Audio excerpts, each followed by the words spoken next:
موظفین تیوی.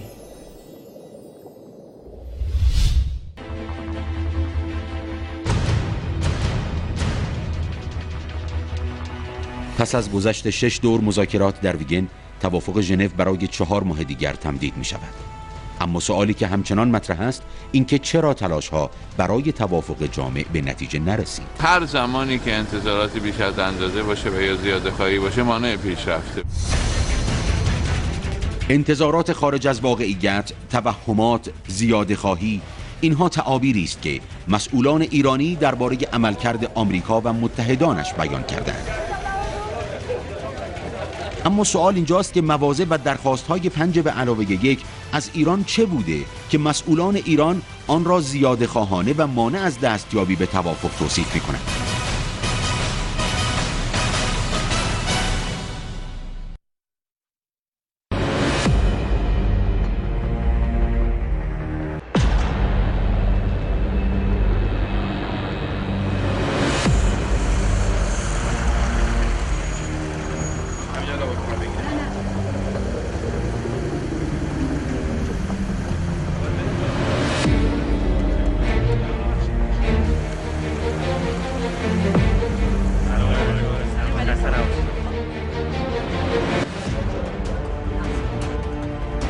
هر موضوعی که باقی مونده باشه امروز و یعنی جلسات فردا و پس فردا بحث خواهد شد.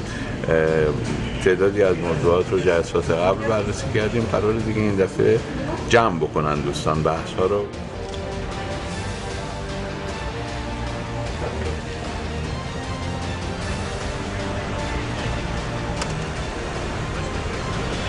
مذاکرات ایران و 5+1 به حساس‌ترین نقطه خودش رسیده.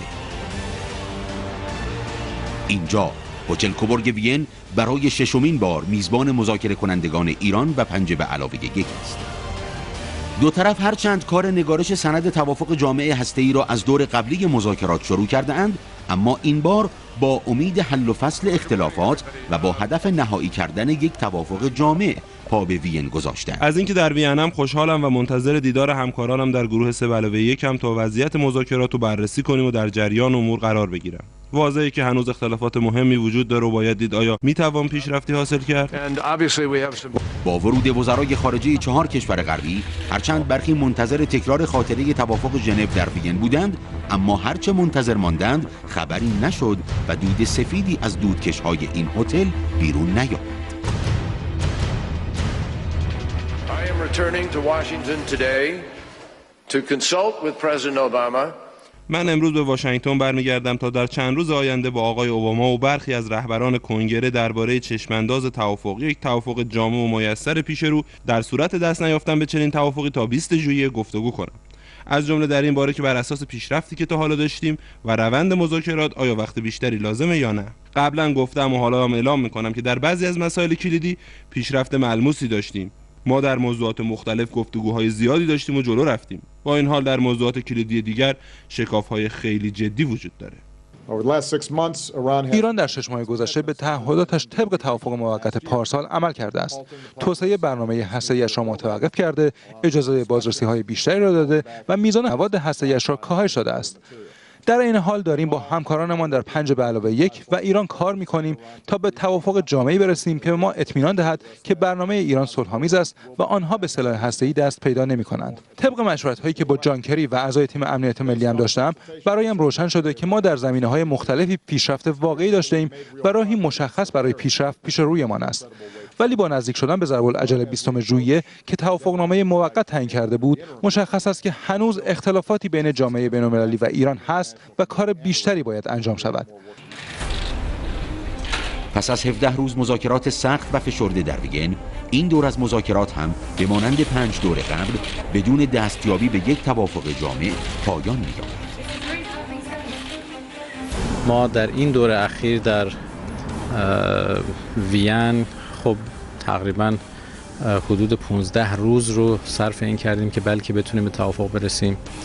خب عملی نشد به دلیل فاصله زیادی که وجود داره. مواضعی که اونها دارن بعضا مواضع زیاده‌خواهانه هست با اصول مورد نظر ما، با حقوق ما، مردم ما، حقوق هسته‌ای ما. خب فاصله داره. ما قطعا برای ما قابل پذیرش نبوده و نیست. حدود 7 و یا 8 مورد اختلاف شدید وجود داره. غنیسازی اورانیوم، تأسیسات آب سنگین عراق، همکاری مسالمت آمیز هسته‌ای و تحریم‌ها از جمله این مسائل بود. شفافیت و راستی آزمایی مسلماً کلیدی هستند، اما این پیچیده‌ترین مذاکره است که من تاکنون دیدم. باید درباره عناصر متعدد اعم از ظرفیت غنیسازی، تأسیسات، تحقیق و توسعه و ابعاد احتمالی نظامی، تحریم‌های موجود شورای امنیت و عناصر دیگر گفتگو شود. به نظر من هر نوع توافقی با ایران باید بر پیاده کردن بخش مهم زیرساخت‌های هسته‌ای ایران، حذف اکثریت بزرگ آبشار سانتریفیوژها و اورانیوم غنی شده با درجه پایین همراه باشه. بدین معنی که نباید مقدار بسیار زیادی از این اورانیوم به صورت اکسید شده باقی بمونه، چون به آسونی قابل تبدیل به حالت نخست. پایان دادن به تلاش دولت در پژوهش و توسعه سانتریفیوژهای پیشرفته و سرانجام تغییر کاربردی اساسی تأسیسات عراق و نه تنها کاستن از میزان توان آن تا حد چند مگاوات. اینها همه در مجموع باید بنابر برنامه زمانبندی انجام شود و با گذشت 1 سال نیز قابل بررسی و ردیابی باشه. مسئله فوردو هست که در دل کوه ساخته شده و مشغول غنیسازی هست. طرف مقابل میخواد که ایران این مرکز رو ببنده یا تبدیلش کنه به مرکز تحقیق و توسعه. خود تحقیق و توسعه مسئله هست. با سانتریفیوژ ها، چه نوع سانتریفیوژ هایی؟ اگر سانتریفیوژ های با قدرت بالاتر ساخته بشه، خب باید تعداد سانتریفیوژ ها کمتر باشه. اختلافات هنوز خیلی زیاد هست بین ایران و بین 5 به علاوه 1. حدود 7 و یا 8 مورد اختلاف شدید وجود داره. به عنوان مثال در زمینه غنیسازی غرب زیر 5000 تا رو میخواد. در مورد راکتور آب سنگین عراق اختلاف هست. در مورد حتی میزان تحقیقات، آیا ایران میتونه تحقیقات درباره سانتریفیوژهای مدل جدید داشته باشه یا نه، اختلاف هست. در مورد دوره بازدید و کنترل ایران اختلاف هست. ایران میخواد 5 سال باشه ولی غربی ها 12 و حتی تا 20 سال میخوان که ایران تحت کنترل باشه از توسط اونها. این است که موارد اختلاف بسیار جدی هستند. راکتور آب سنگین عراق کم و بیش مسئله است، گرچه به گفته مقام‌های ایران داره حل میشه به این صورت که طراحی مجدد بشه که پلوتونیوم زیادی تولید نکنه. اما مراجعه به اظهارات قبلی مقامات آمریکایی تصویر روشنتری از زیاده‌خواهی هایی که مانع از دستیابی به توافق جامع می شود را پیش رو می گذارد. هیچ حقی برای غنیسازی وجود نداره. ما هیچ حقی رو برای غنیسازی به رسمیت نشناختیم. پیماننامه منع گسترش سلاح‌های هسته‌ای به صراحت میگه که برای غنیسازی هیچ حقی وجود نداره. کاری که ما در 6 ماه آینده انجام خواهیم داد اینه که برای برچیدن برنامه هسته‌ای ایران مذاکره کنیم. ما برای اعمال محدودیت‌ها در این زمینه مذاکره خواهیم کرد. اونا میتونن فوراً اجازه بازرسی از فوردو رو بدن. اونا میتونن خیلی سریع پروتکل الحاقی درباره بازرسی ها رو امضا کنن. اونا میتونن پیشنهاد متوقف کردن غنیسازی از یک سطحی به بالا رو مطرح کنن. اونا میتونن پیشنهاد کنن که داوطلبانه غنیسازی اورانیوم رو در سطح پایینی نگه دارن. زیرا نیازی نیست برای یک برنامه صلح‌آمیز غنیسازی در سطح بالایی ادامه پیدا کنه. وزیر امور خارجه آمریکا در حالی حق غنیسازی ملت ایران را نادیده میگیرد که ماده 4 معاهده NPT دستیابی به تکنولوژی و فناوری صلح‌آمیز هسته‌ای را حق تمامی اعضا و از جمله ایران می‌داند و این حق ذاتی بر کلیه فرایند منتهی به تحقق انرژی هسته‌ای صلح‌آمیز و چرخه سوخت هسته‌ای تعلق می‌گیرد.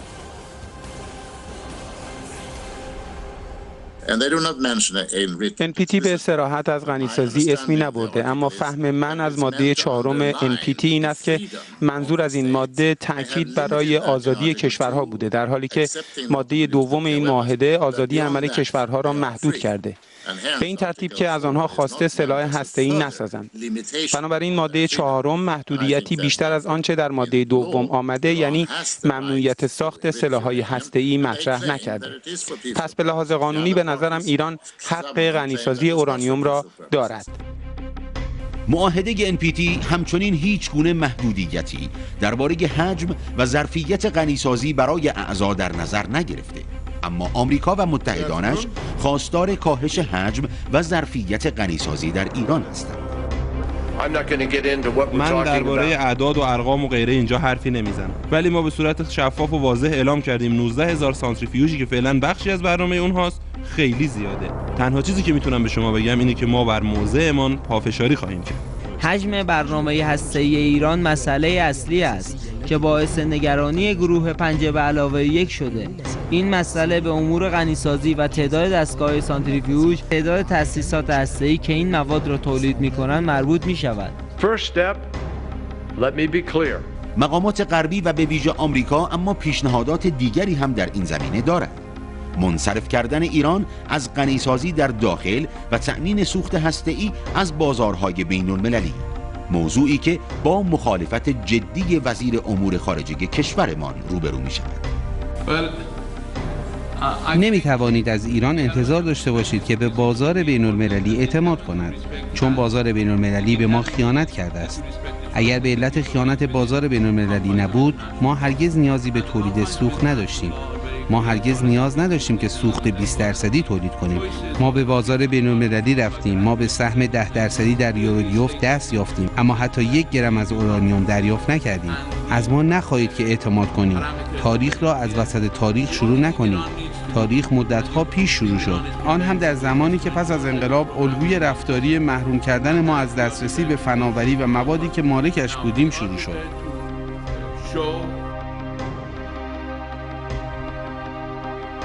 تأسیسات غنیسازی فردو و راکتور آب سنگین عراق از جمله تأسیساتی هستند که آمریکایی‌ها برخلاف موازین بین‌المللی و با وجود شفاف‌سازی‌های مکرر کشورمان با ادامه فعالیت آن مخالفت می‌کنند. مطمئناً کشوری با برنامه اتمی صلح‌آمیز نیازی به ساخت تأسیسات غنیسازی اورانیوم در کوهستان‌ها نداره. نیازی به راکتور آب سنگین که برای تولید پلوتونیومی که در ساخت سلاح به کار میره و شبیه اون که در عراق وجود داره نداره. من به اینجا آمدم تا به شما اطمینان خاطر دهم که هدف ما در برابر ایران یکسان است. همانطور که رئیس جمهور اوباما هفته پیش گفت، هدف جلوگیری از دستیابی ایران به سلاح هسته‌ای است. در حالی مقامات آمریکا خواستار برچیده شدن مراکز اتمی نتنز، عراق و فردو میشوند که وزیر امور خارجه ایران کارشکنی آمریکا و تهدیدهای مکرر به استفاده از گزینه نظامی علیه تأسیسات هسته‌ای ایران را از دلایل تلاش کشورمان در بومی کردن این فناوری می‌دانند. اجتناب و خودداری از فروش سوخت برای راکتور هسته‌ای تحقیقاتی ما که ساخت آمریکاست، ما را وادار کرد خودمان سوخت را با افزایش میزان غنیسازی از 3.5% به 20% تهیه و تولید کنیم. محروم کردن بیماران سرطانی ما از رادیوایزوتوپ‌های پزشکی ما را مجبور کرد راکتور آب سنگین را که در آن زمان در حد یک ایده بود به یک نیروگاه تمام عیار که بتواند خیلی زود بازدهی داشته باشد تبدیل کنیم و تهدیدها در خصوص بمباران و نابودی تأسیسات هسته‌ای ما چاره‌ای جز ساخت تأسیسات هسته‌ای فردو که توسط رشته‌کوها محافظت می‌شود پیش روی ما نگذاشت. بنابر برخی گزارشات منتشر شده، برچیده شدن تحریم‌های ظالمانه ضد ملت ایران و تن ندادن مقامات آمریکایی به تعهدات متناسب در این زمینه یکی دیگر از موانع حل و فصل پرونده هسته‌ای کشورمان به شمار می‌آید. تفاهم نامه که با ایران میشه چند سال چگونه باشه؟ غرب میخواد یه چیزی بین 10 تا 20 سال باشه، ایران میخواد حد اکثر 5 سال زیر نظر و کنترل باشه. در همون ابتدای توافق نامه هم همه تحریم‌ها برداشته شن. غرب استناد میکنه به جمله آخر تفاهم نامه ژنو در نوامبر 2013 که در اونجا آمده هیچ توافقی نمیشود مگر اینکه بر روی همه مسائل توافق شده باشد. یعنی غرب امکان این رو نداره یا ایران هم این امکان نداره که بگن الان مثلا در مورد مسئله عراق یا مسائل دیگر به توافق رسیدیم، فعلا بخشی از تحریم ها رو برمی‌داریم، در دور بعدی مذاکره جدید می‌کنیم. برداشتن تحریم ها منوط به این هست که در مورد تمام نکات مورد اختلاف تحریم ها برداشته شد. تحقیق و توسعه نیز یکی از حقوقی است که NPT برای همه کشورها به رسمیت شناخته، اما آمریکایی‌ها از به رسمیت شناختن این حق ایران نیز خودداری می‌کنند. تحقیق توسعه رو ما به عنوان حق خودمون یک حق مسلم حقوق بشری می‌دانیم. اصلا این بحثی که حقوق بشر می‌کنن، این همه دم از حقوق بشر میزنن، اگه خاطرتون باشه زمان آقای بوش میگفت که حتی دانشگاه‌های ایران حق ندارن تدریس این رشته رو بکنن. از هیچ حقی که برایمون در NPT و اساسنامه آژانس ترسیم شده حق عدول نداریم. این حق ملت، حق هر کشوری است که داره استفاده صلح‌آمیز از این فناوری میکنه. لذا از هیچ حقی ما عدول نخواهیم کرد. گرچه مقامات و رسانه‌های غربی سالها تلاش کردند پرونده هسته‌ای ایران را به عنوان مشکل اصلی آنها با کشورمان مطرح کنند، اما قرائن و نشانه‌ها حکایت از حقیقت دیگری دارند. نشانه‌هایی که در چند ماه گذشته در سخنان مقامات آمریکایی عیان و آشکار شده است. از پیش کشیدن مباحث حقوق بشر و تروریسم گرفته تا توان دفاعی ایران. نظام کلی تحریم ها همچنان سر جای خودشه. ارتباط ایران همچنان از سیستم مالی جهان قطعه. بخش نفتی ایران همچنان تحت تاثیر تحریم هاست و همچنین پول ایران نیز همینطوره. ما حدود 680 فرد و نهاد ایرانی رو تحریم کردیم و همونطور که در چند ماه گذشته و همچنین در حدود 6 سال گذشته نشان دادیم، دولت اوباما به اعمال تحریم ها به طور جدی و کامل ادامه میده. ما همچنین هر زمان که لازم باشه، چه در رابطه با کارنامه وحشتناک حقوق بشر دولت ایران، حمایت آن از تروریسم، خصومت علیه اسرائیل یا زندانیان سیاسی در ایران، در اعمال فشار بر این کشور تردید نخواهیم کرد. مذاکرات درباره یک مسئله ایجاب نمیکنه که درباره مسائل دیگه سکوت کنیم. همونطور که بارها گفتم، ما به فشار بر ایران ادامه میدیم. البته موضوعات دیگه‌ای هم مانند توانایی‌های موشکی ایران و حمایت دولت ایران از تروریسم نیز وجود داره که باید به اونها هم رسیدگی بشه. اما در حال حاضر تمرکز ما بر برنامه هسته‌ای این کشوره. در خصوص موشک‌های بالستیک ما اینو صریحاً گفتیم که همه مسائلی که مایه نگرانی هستند در طول گفتگوهای 5+1 روی میز هستند تا به یک توافق جامع دست پیدا کنند. ژنرال مارتین دمسی، رئیس ستاد مشترک ارتش آمریکا، در یک مصاحبه اختصاصی با سرویس مطبوعاتی ارتش آمریکا در ابوظبی گفت: حتی اگر مذاکرات بتواند به جاه طلبی‌های هسته‌ای ایران پایان دهد، مشکلی که ایران در منطقه به وجود آورده است حل نخواهد شد. رئیس ستاد مشترک ارتش آمریکا در این مصاحبه نسبت به نقش ایران در منطقه و جهان اظهار نگرانی کرد و گفت حتی در صورت حل مسئله هسته‌ای مشکل ایران در منطقه و جهان فیصله نخواهد یافت. حل و فصل پرونده هسته‌ای ایران همان گونه که بارها از جانب مسئولان کشورمان اعلام شده به هیچ وجه موضوع پیچیده‌ای نیست، به شرطی که آمریکا حقوق ملت ایران را به رسمیت بشناسد و با زیاده خواهی خود بار دیگر مذاکرات را به شکست نکشاند. اگر دشمن زیاده خواهی کند، همه دنیا امروز متوجه است که شکست مذاکرات بر دوش زیاده خواهان است.